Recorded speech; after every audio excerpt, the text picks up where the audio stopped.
Mistakes the first time. The message is clear.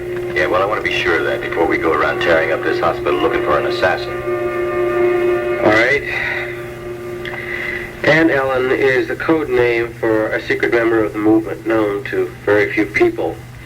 Ailing can only mean hospital. It was never used any other way. Now, wait a minute. That's a secret member here in a hospital. Not going to be or coming, but right here in the hospital now. Correct. And 63rd indicates the time it's going to happen. Right. 6:30.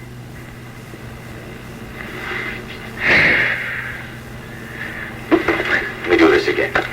Aunt Ellen is ailing but sends her love right on 63rd birthday red. Means a secret terrorist is here in the hospital. He's going to assassinate you in less than 6 hours. That's right.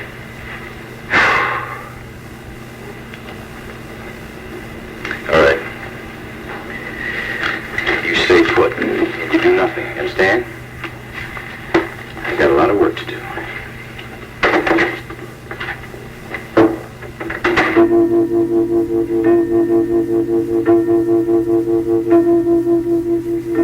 There's no misunderstandings.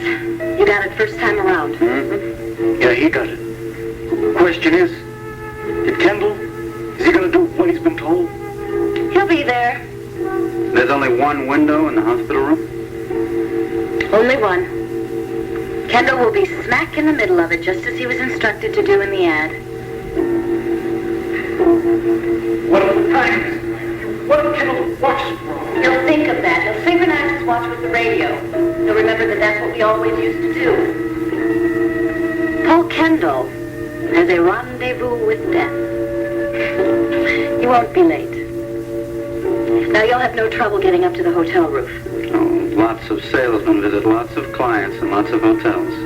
So, 9 o'clock tonight, Paul Kendall will know what it's like over there in the great beyond.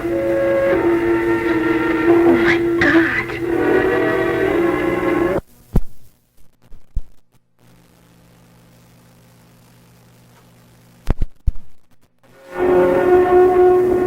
My dearest Pat, by the time you read this, I will be gone.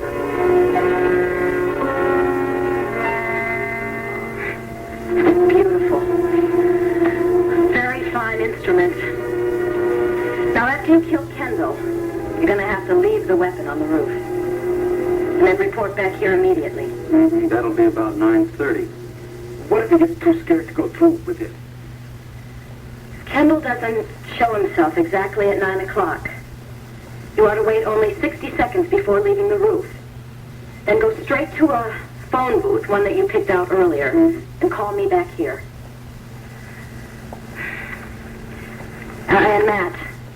Yeah. No mistakes, right? Right.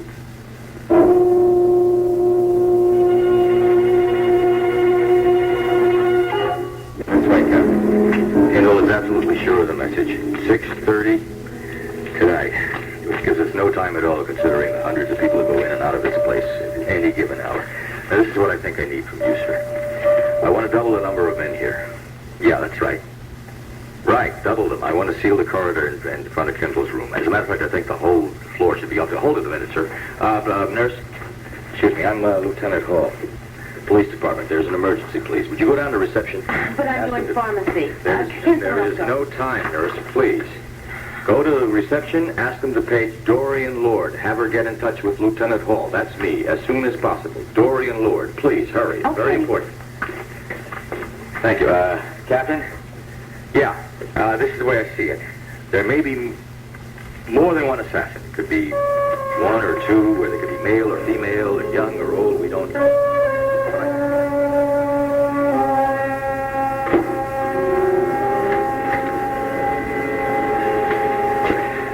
That other man is gone. Did you make out what they were saying? Yes, I'm afraid so.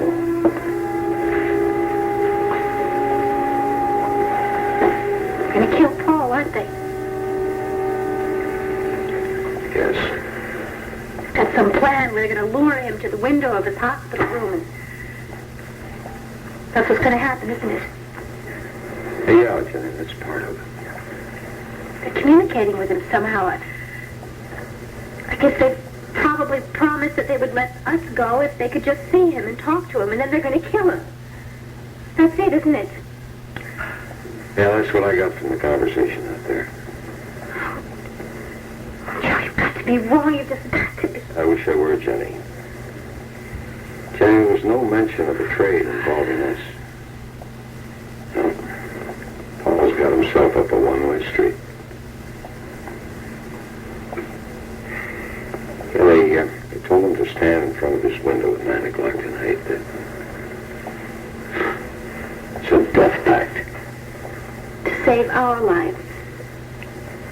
He thinks. Look, he can't be allowed to do that. Someone has got to stop him.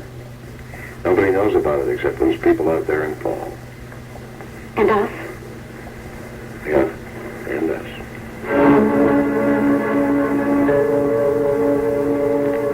Man, this is so far out. Wait a minute, you mean to tell me there is an assassin running around the halls of this hospital? That's right, Larry. I know it sounds improbable, but we've got to assume our information is accurate.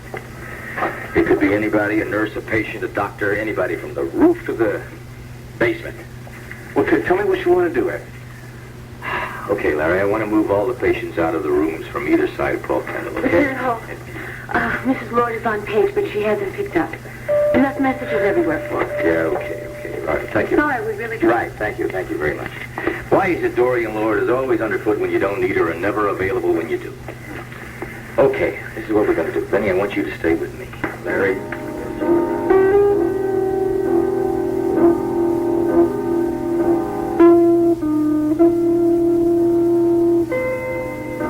Try to understand, sweetheart, but I feel I have no choice at all. Either I meet Bonnie Harmer's demands, or Joe and Jenny will be murdered.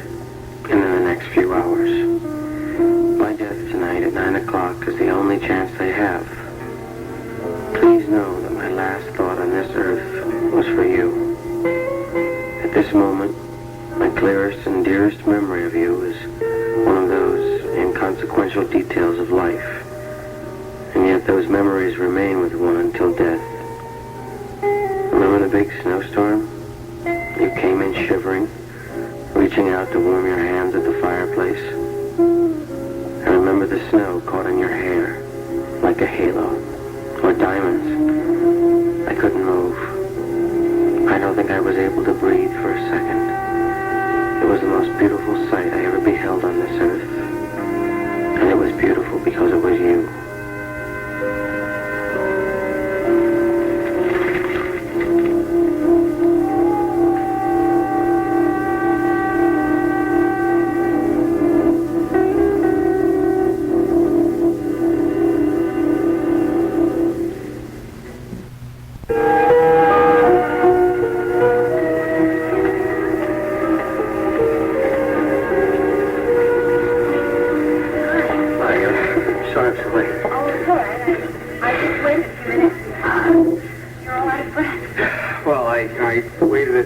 Upstairs till the last minute. I was hoping I'd get some news about Joe or Jenny. And? Nothing. I'm sorry. I know how fond you are of Jenny.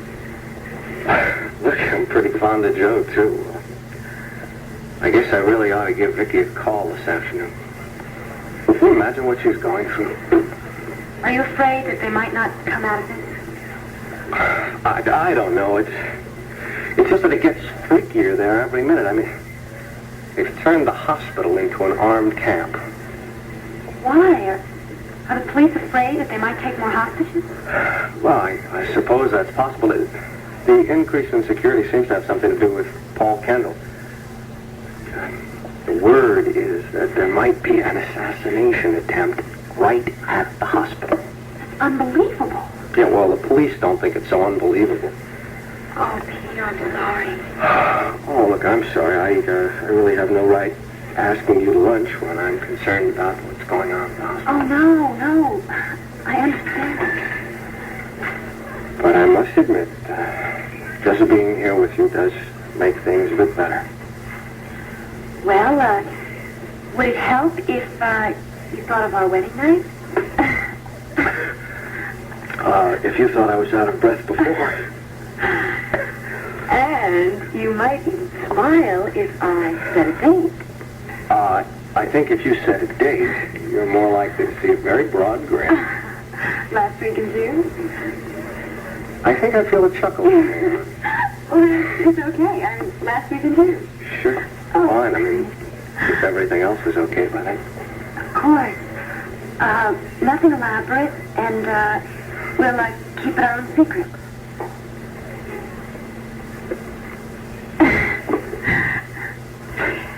I don't know, I just want a few friends. Do you think that we should invite Dorian?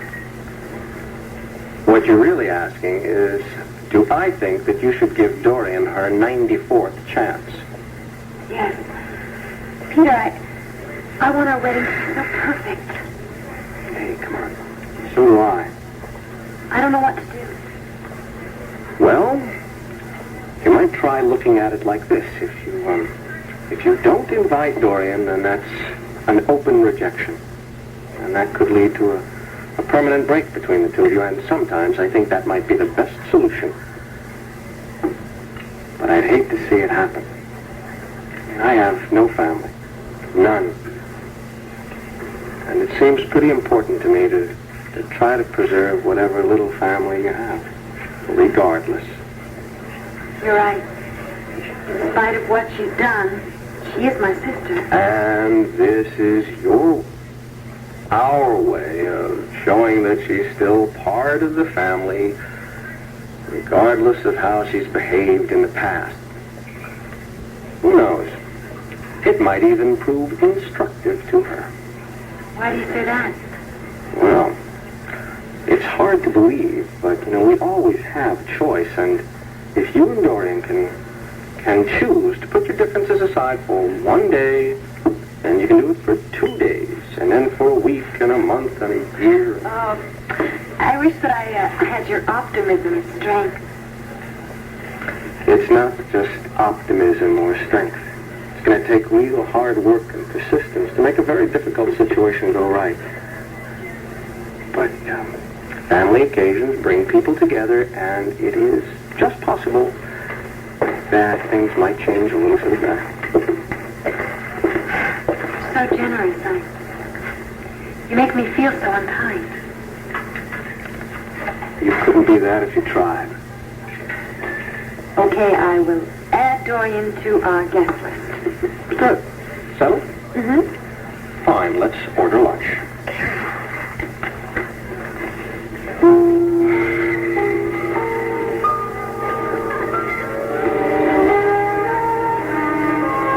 Peter, you know what? What? I love you.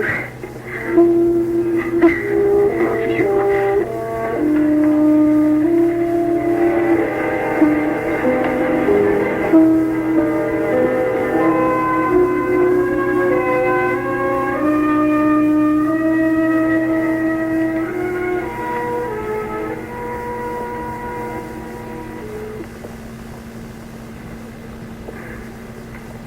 What are you rubbing so hard for? Ah, it feels good. What is this stuff? Air conditioner.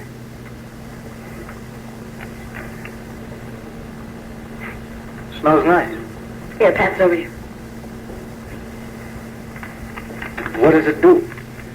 Makes my hair healthy. You missed the spot. Where? There. Here, you do it. Just squirt it in all over and rub it in. Sure you can trust me?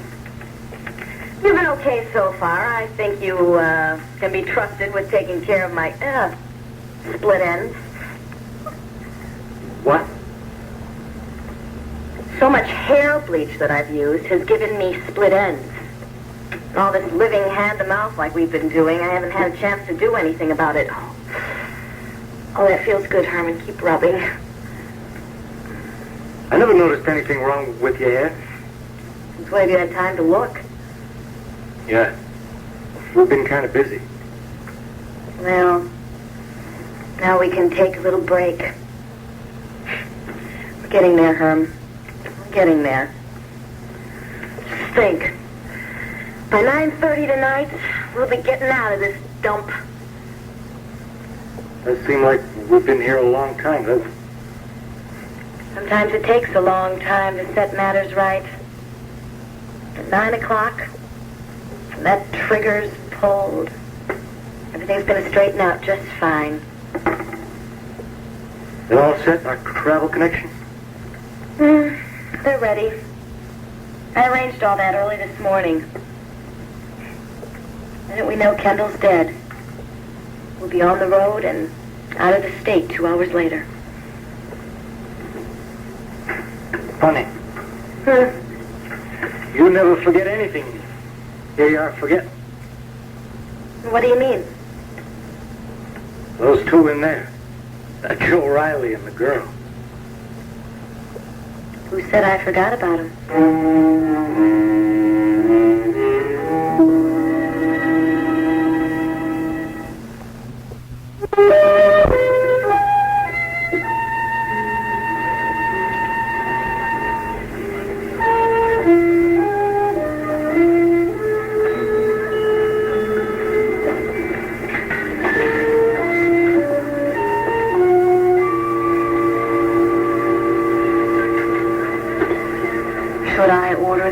Now, or would you like to have it sprinkled over your dessert? Huh? What was that? I'm sorry, but I had to get your attention somehow. Oh, yes, I'm sorry. I really am. It's just any time now that I see Melinda, it just gives me a shock. And I thought it was odd that the two of you didn't even say hello to each other. I guess she hasn't seen me yet. Of course she has. Don't be silly. She's a very troubled girl. And she's also very practiced at being dissembling. She is your sister.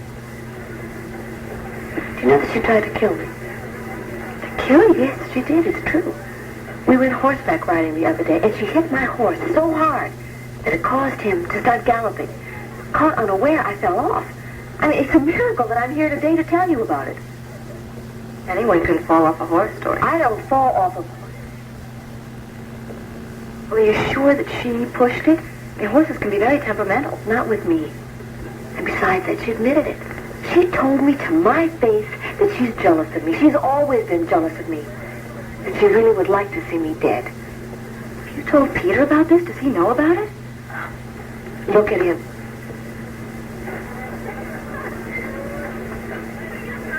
Does he look like a man who's going to believe that his fiancée is a potential murderess? No. No. No, no, no. I'm going to have to show Peter and not tell him. I'll have to find some very specific way. I have an idea. What's that? You could draw her out, put her in a situation where she'll get so angry that she'll lose control, then make her confess to what she's done. And all the while you could have a tape recorder playing to record the whole thing. Peter would have to believe that. Edwina could possibly do that. Why not? Well, in the first place, I would have to apologize to her. Kiss and make up, so to speak. And I will never, absolutely never, ever admit to that.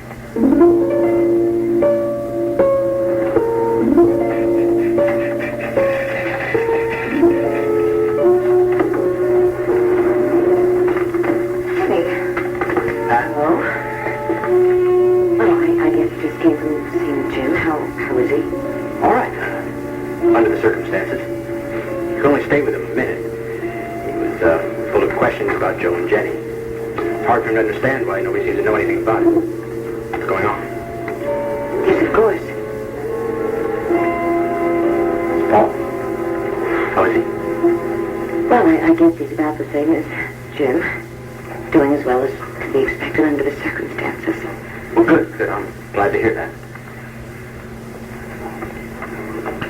Listen, have you noticed what's been going around here today? The place is crawling with cops. Do you know why? It's because the terrorists in their track. But so much security. I mean, it's doubled and tripled in the last couple of hours. I just have a feeling that something new has happened. No, I'm sure it's just a general situation. I don't know. You see, the head nurse told me that I was the only one that's allowed in to see Paul until she gets further orders. Whose orders? Well, from the police, I guess. And she also said that Paul's not allowed out of his room. Well, maybe you should go see him. Yes. Pat, what I mean to say is that I'm sorry about all this, but maybe something happened that might not have. I don't think we should talk about... What I mean to say is that because of this crisis, maybe the two of you are closer together. Maybe. It's given me the chance to repay him for all of the support and kindness and love he's given me. Yeah, well, that's what I meant. Don't let me hold you up.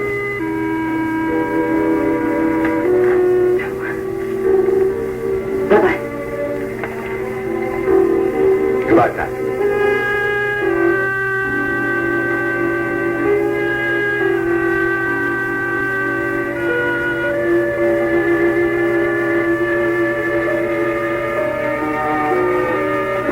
Maybe you just got held up in traffic. Oh, why don't you go ahead and get this column of figures, honey? I already did that. You did? Well, where's the tape from the adding machine? I guess it's upstairs. I don't know. Ah. Well, in that case, I guess you're through for the day, at least as far as I'm concerned. Well, not as far as I'm concerned. Honey, why don't you cool a little bit, huh? Well, Wanda, what's there with him? I mean, he's been at the hospital almost half the day. Pat? No, it's not. Pat is what is with him, honey. It's not Pat. Look, you went to visit Jim in the hospital, right? Yes, that's Vinnie told me that Paul's room is right down the hall from here, so of course Pat will be there every day, all day. If Tony wanted to see Pat, he just call her. I don't think he would do that. If he's so interested in Pat, Wanda, why is he so confidential with me? I have no idea. I do. His ideas about me have changed, okay? He really talks to me now, for the first time. All I'm saying is you should lay off a little because pressure never works. Don't you understand? He offered me his innermost thoughts, okay? Think the devil. How are you? How is everything? Oh, I'm fine, Sam. I gotta go check the menus.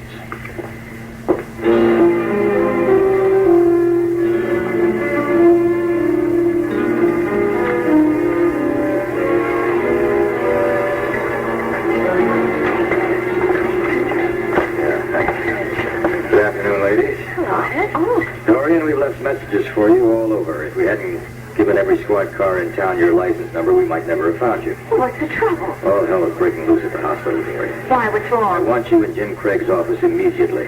Why? Dorian, you did appoint yourself administrative head of that hospital, didn't you? Well, you're needed there right now to administrate. And I suggest you prepare yourself to make yourself available for the entire duration of this crisis. And think about that while you're driving behind the police escort on the way back to the hospital. See that you get there.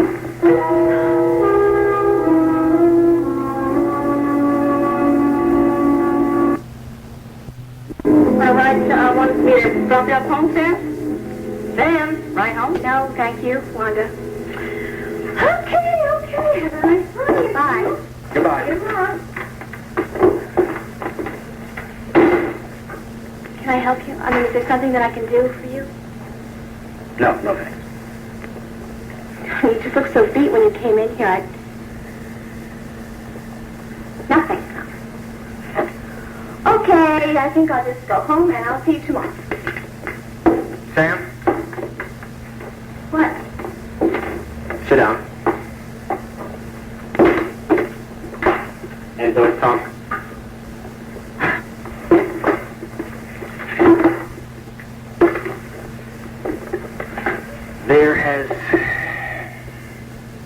There's got to be a new deal between you and me. Now, what happened the other day happened when I was in a very down mood, and I probably said a lot of things that I shouldn't have said about Pat and brine in me. But to tell you the truth, I feel good about getting rid of all that. You were very sweet to listen to me, and I appreciate that very much. But just because that I shot off my big mouth and confided in you doesn't mean that there's anything different between you and me. Of course, I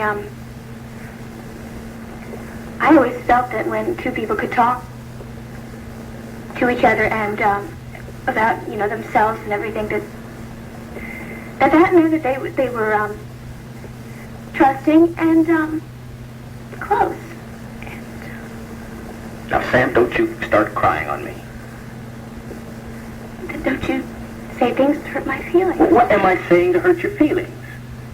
First of all, you say that there's going to be a new deal between us, okay? And then you go on to say that there is absolutely nothing between us at all. I'm just a little confused. Come on, Samantha, you're not making this very easy for me. What am I doing? Look, you've got me so turned around, I don't even know what you're talking about, Tony. All right, maybe I'm not saying it very clearly. Why don't you just try to explain it again? I hate playing games. And I hate you crying on cue, and I hate the way that you come on to me. And I hate you playing the angles, and I want it to stop right now. And I also want you to go out to dinner with me tonight.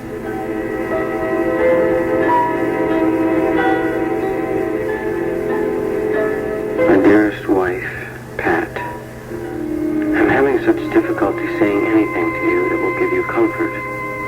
But then I'm about convinced there is no way to say goodbye. Not for us. And yet I cannot leave this earth without reaching out to you one last time. Right, Mr. Harris. No, well, we're going to have a new phone installed in Dr. Craig's office in about 10 minutes. In the meantime, you can reach me here at this extension, all right? Now, you can't get that information to us fast enough.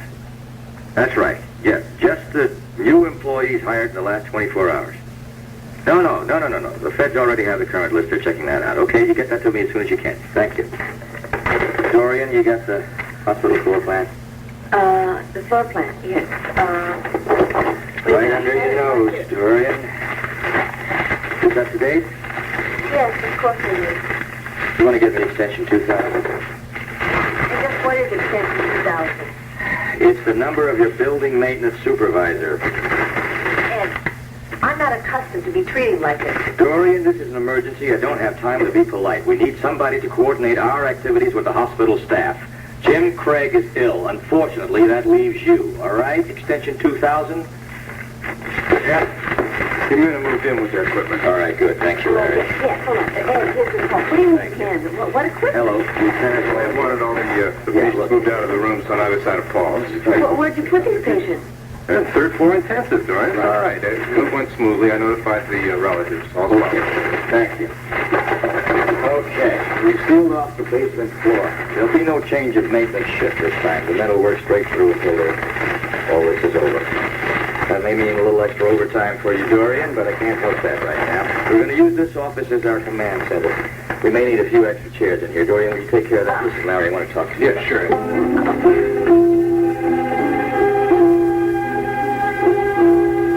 Mrs. Kendall, you see what you're carrying in there? Yes, sure, of course. Why? We're just following orders, ma'am. May we look inside? Yes, but it's just some coffee for my husband. What is going on here? You know me. You know I would never bring in anything dangerous to my husband's room, nor would I allow anybody else to. Yes, ma'am, but as we said, orders. You may go inside now, Mrs. Kendall.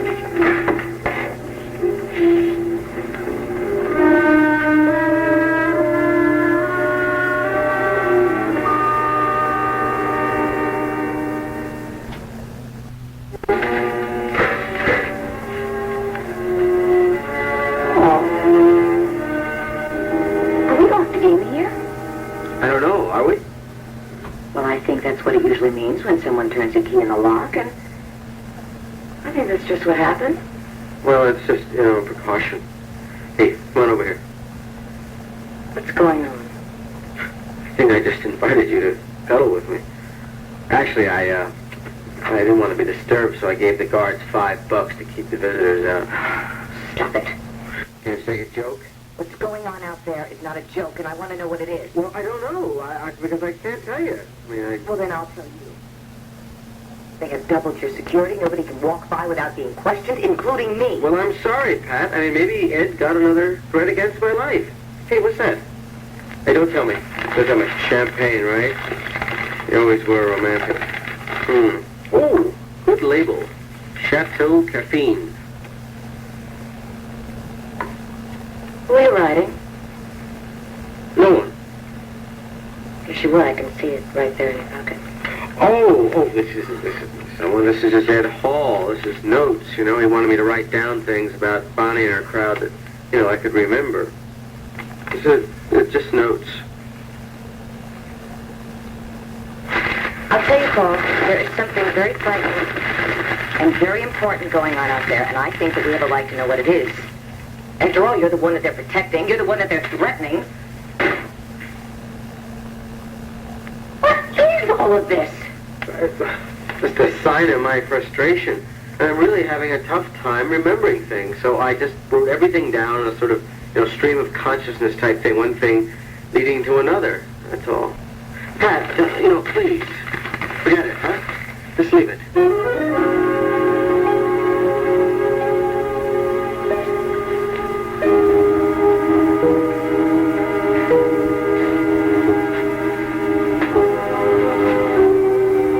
All has less than 2 hours. There's not a damn thing we can do about it.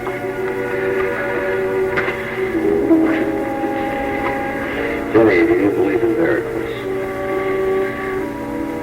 I haven't decided. How can God allow men to trade on each other's lives? I don't know. All I know is that Paul is making a deliberate sacrifice. I know that good people do that sometimes. Soldiers in war, mothers for their children. I know. Jenny, those people out there have no intention of honoring the deal they made with Paul. I'm sorry.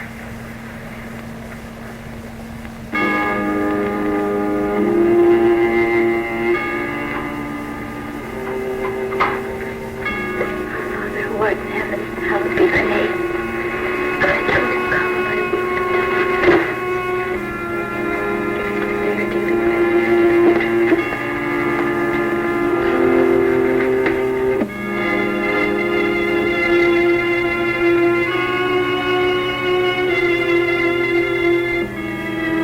Coordinate with Abrams.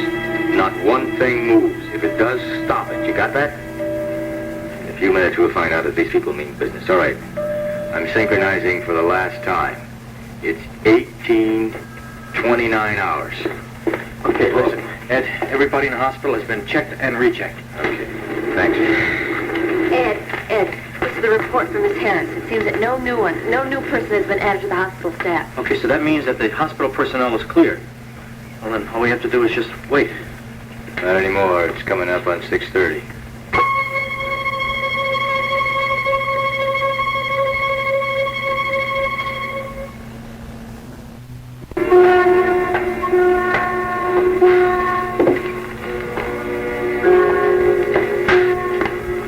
He lied. Who? Paul Kendall. He lied to me. Why do you say that? Why would he do that? I don't know. Look, the killer was probably scared off. He saw how much security we had here, and he knew we couldn't get through. Yeah, well, maybe, but I don't know. It was like pulling teeth to get him to decipher that message. We might not even have known about it. We hadn't tapped his phone and intercepted that call from Bonnie. No. The man hasn't been straight up with me from the beginning.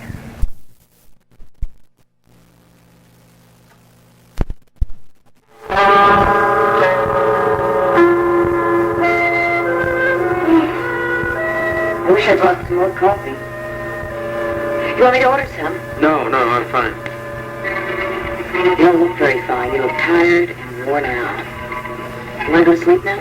No, it's too early. It's not even 9 o'clock yet. That's the trouble with hospitals. You get too much rest. Well, maybe They could give you a sedative. No. Well, Paul, if you're not sleeping... Look, I'm fine, really. You know something? I've got an idea. I brought some news magazines with me, and you can read them, Paul, sleep. Ah, no light.